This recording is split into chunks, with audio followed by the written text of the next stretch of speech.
Hi!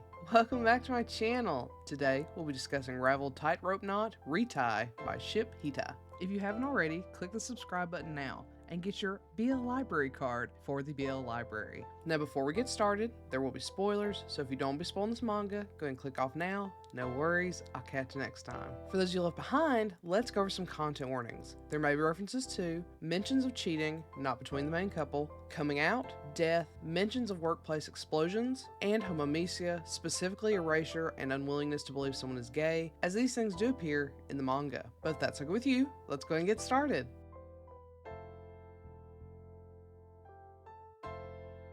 Just a quick side note, this is the sequel to Raveled Tightrope Knot.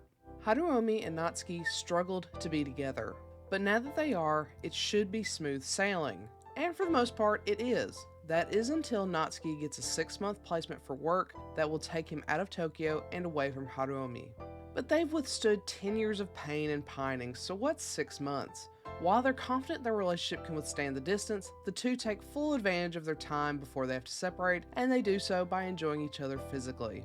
But when the day finally comes, it's not long after that they realize just how hard long-distance relationships can be. Misunderstandings, misinterpretations, and loneliness begin to rock the steady Haruomi and Natsuki ship. The two fight but end up reconciling relatively quickly. While they're not happy being apart, they're sure they can make it work, but the distance isn't the only problem brewing for the couple. Haruomi plans to come out to his family, hoping to eventually introduce them to his beloved boyfriend. Meanwhile, Natsuki is offered a chance to travel to the United States for a multi-year placement. Sure, they can make it through these 6 months of distance, but can the relationship handle any further pressure?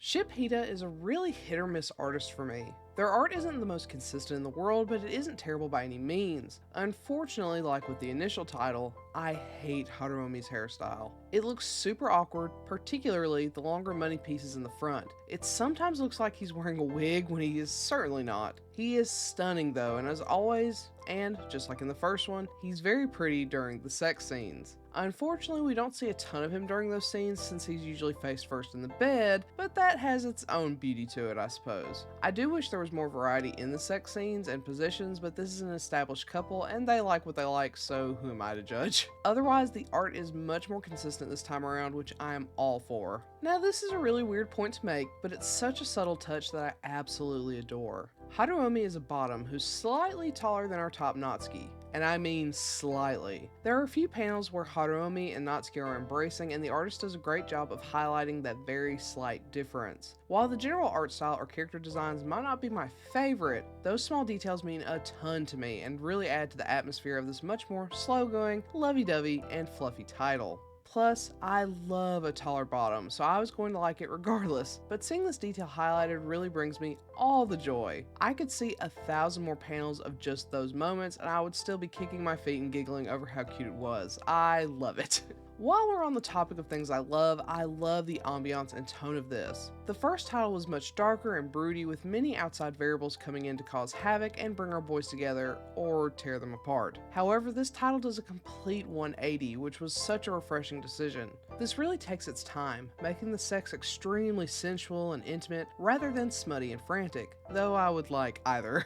It's a gradual build of lovey-dovey fluff that meanders just as gradually into the uncertainty and stress a long-distance relationship can cause. Then it ends with a lovely depiction of perceived self-sacrifice that doesn't feel sacrificial to the individual. Every narrative beat is equally paced with the last. It isn't fast-paced and action-packed in any sense of the term, but that's what's really great about it. It's a gentle and gradual look at how a couple deals with significant life changes. This does rely heavily on misunderstandings, though I think it makes total sense in this case, as it's based more on how tone can be misread in text. So a casual conversation from one person may seem like an attack to the other. I've experienced this misunderstanding and it feels so realistic. Even if you dislike misunderstandings as plot devices, I think this one is worth giving a shot. Before I close out, I want to discuss that self-sacrifice I briefly mentioned. Natsuki is offered a chance to work in the United States for 3 years, which would, obviously, extend the time they would be separated. Being his kind and supportive partner, Haruomi is willing to wait for Natsuki as he doesn't want to hold Natsuki back. But in a beautiful moment of, quote,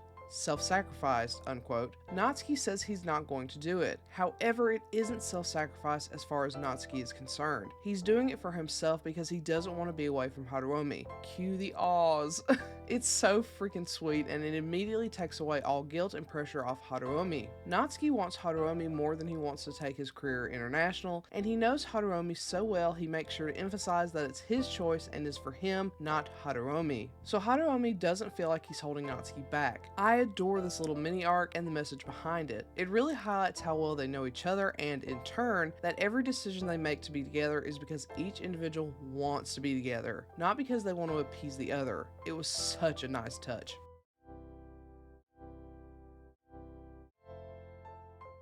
With all that being said, I really like this. I think I like it even more than I did the first entry. It's a huge tonal shift, but in the best way. If you liked the darkness of the first, you might find this rather boring. But if you want to read the first before this one, be mindful that the tone is much darker and more violent. Thankfully, as emphasized in the author's notes, this was written with the idea that it could be read as a standalone. I can't speak to how successful that is, as I did read the first one before this title, but I think it might be worth giving a shot if you're not looking for gritty, broody manga. I wouldn't call it a favorite, but this was a nice, light palate cleanser between all the darker titles I've been reading lately. I recommend it. So, have you read Raveled Tightrope, not Retie? If so, what do you think? Do you agree with my assessment? Do you not?